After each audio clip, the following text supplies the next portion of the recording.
Let's get right into it. Number 10. The I Am Rich app. It's 2008. You've just bought yourself a shiny new iPhone, and you're browsing the App Store. And there it is, an app that costs $999.99. You heard it right. Someone actually made an app that cost $1,000. And what did this app do? It showed you a picture of a red gem and displayed the words, "I am rich, I deserve it."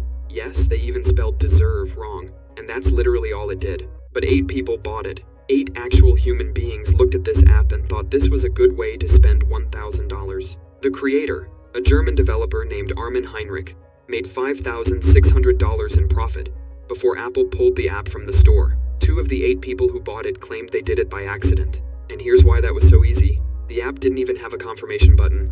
One tap and there goes your rent money. The developer claimed it was art, a commentary on how people will buy anything expensive just to show off. These people paid $1,000 for some pixels arranged in the shape of a gem, and they couldn't even show it off properly, because nobody is going to hand their $1,000 iPhone to a stranger to look at an expensive red dot. The app was removed from the store after just one day, but its legacy lives on as probably the most useless expensive thing ever created. Number 9. Renting a fake private jet.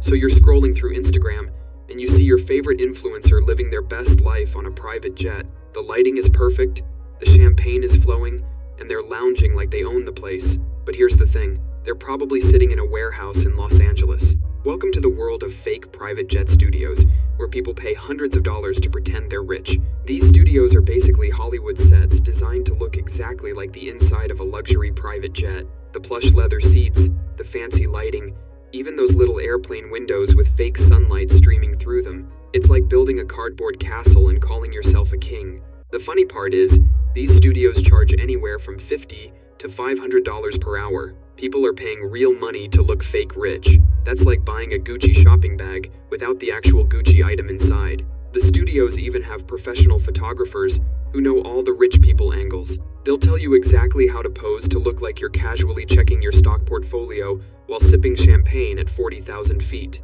The craziest part is real private jet owners are now renting out their grounded planes for photo shoots. Actual millionaires are making money off people pretending to be millionaires. It's like Inception, but with fake wealth. Number 8. Truffle oil. Most truffle oil contains exactly 0 truffles.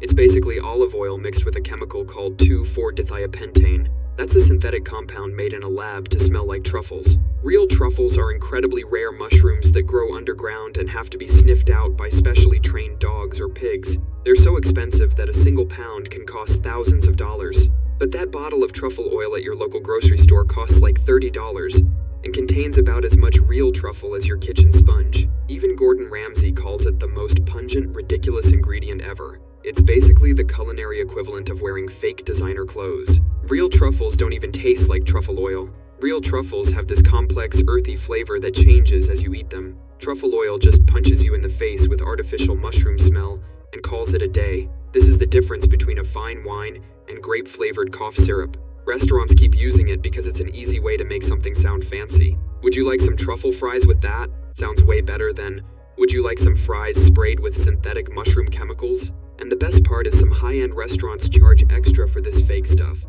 It's like paying premium prices to have someone spray Febreze on your food. Number 7. Gold-covered food. You've been seeing this $2,000 gold-covered steak all over social media. The one where the chef dramatically sprinkles gold flakes all over the meat like he's seasoning it with magic. That gold literally does nothing. It has no taste. It has no nutritional value. It passes right through your body without being digested. You're paying for expensive, edible glitter. That tiny amount of gold leaf they're putting on your food costs the restaurant about $2 to $3. Yet they're charging you hundreds or even thousands extra for it. The gold is so thin that it's actually transparent. You can literally see through it. It's about 1/10,000th the thickness of a human hair. When you're paying $2,000 for that gold-covered steak, you're actually paying for about 0.1 grams of gold. That's worth about $6 in actual gold value. You're literally paying thousands of dollars to poop out $6 worth of metal. Some restaurants aren't even using real gold. They're using copper-based imitation gold leaf because they know most customers can't tell the difference. Number 6. High-end audio cables. Imagine spending $10,000 on a cable to connect your speakers. Some people actually do this. These fancy cables come with wild claims about quantum tunneling and time-coherent conductivity. They promise to make your music sound like angels singing directly into your ears. But in blind tests, audio experts couldn't tell the difference between these luxury cables and a metal coat hanger. A literal coat hanger. Scientists actually did this experiment. They connected speakers using both a high-end cable and a straightened metal coat hanger. Then they had audiophiles try to spot which was which. These golden-eared experts couldn't tell the difference. One company claims their cables need break-in time to sound good. They say you need to play music through them for at least 100 hours before they reach optimal performance. You might as well say your garden hose needs practice before it can water your plants properly. Another company sells cables that are directional. They claim the music sounds better if the electrons flow in a specific direction. That's not how electricity works at all. It's like claiming your extension cord works better if you plug it in upside down. Number 5. Certificates of land ownership on the moon.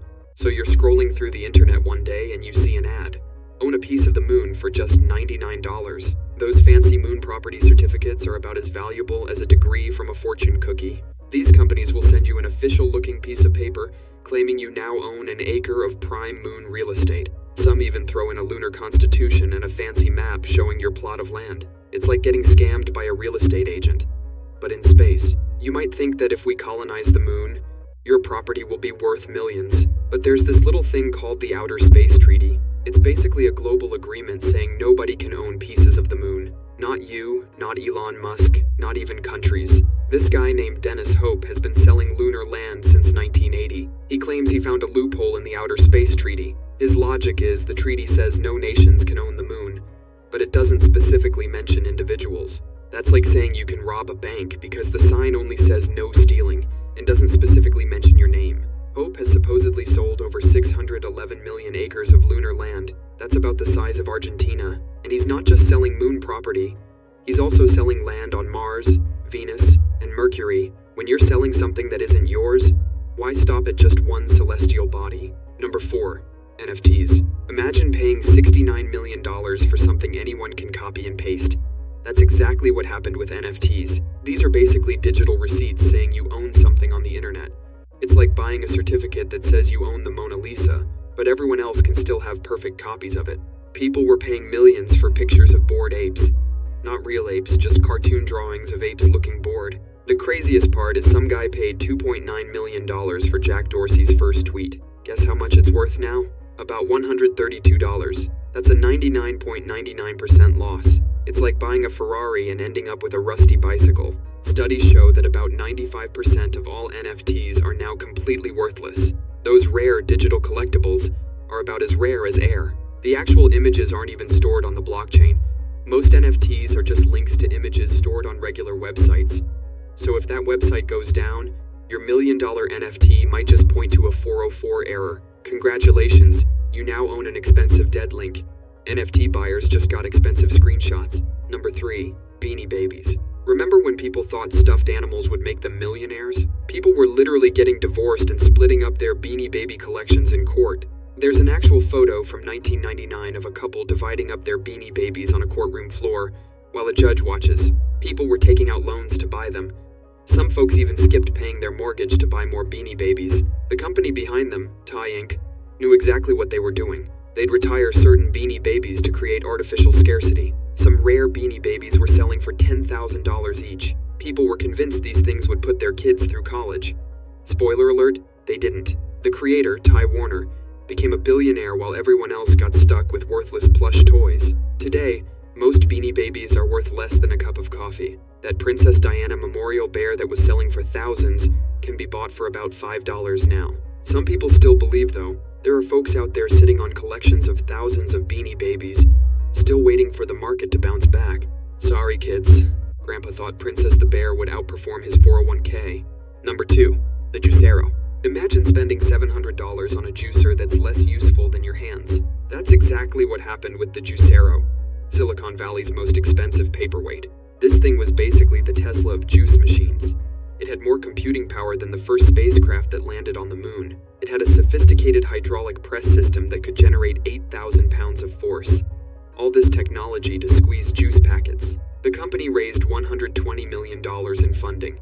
To put that in perspective, that's enough money to buy 24 million oranges and squeeze them with your bare hands. You'd buy these special juice packets from Juicero. Then you'd connect your juicer to Wi-Fi because apparently your juice needs internet access. The machine would scan a QR code on the packet to make sure it hadn't expired. Then it would squeeze the packet with the force of 1,000 suns to give you about 8 ounces of juice. Bloomberg did an investigation and found out you could squeeze these packets by hand and get the same amount of juice. Hand squeezing was actually faster than using the machine. You've just bought a smart toaster that's slower than holding bread over a campfire. The best part is if your internet went down, you couldn't make juice, because nothing says future of food like being unable to make breakfast because your router needs a reset. The company shut down after just 16 months. Number 1. The Supreme Brick. Imagine paying $1,000 for a brick. Not a gold brick, not a magic brick that grants wishes, just a regular red clay brick. In 2016, Supreme released a brick, just a normal brick with their logo on it. They sold it for $30, which is already about $29 more than what a regular brick costs. These bricks started selling for hundreds, even thousands of dollars on the resale market. People were paying more for a brick than they would for a PlayStation 5. Supreme has mastered what I call the pet rock economy. Pet rocks were literally just rocks in a box that people paid money for. Supreme took that idea and turned it up to 11. The Supreme brick weighs about 3.5 pounds. That means some people paid roughly $285 per pound for clay. For that price, you could buy actual gold-plated bricks and still have money left over for lunch. Most of these bricks are just sitting on shelves collecting dust. They're too expensive to actually use as bricks and too boring to display as art. It's basically the world's most expensive paperweight that's too heavy to actually use as a paperweight. Some people tried to justify the purchase by saying it's an investment, because nothing says smart investment like buying a brick for the price of a used car. At least with a car, you can drive places. Building codes don't make exceptions for, but it's Supreme, bro. That's all for today. I'll be making similar videos in the future. Subscribe to see them.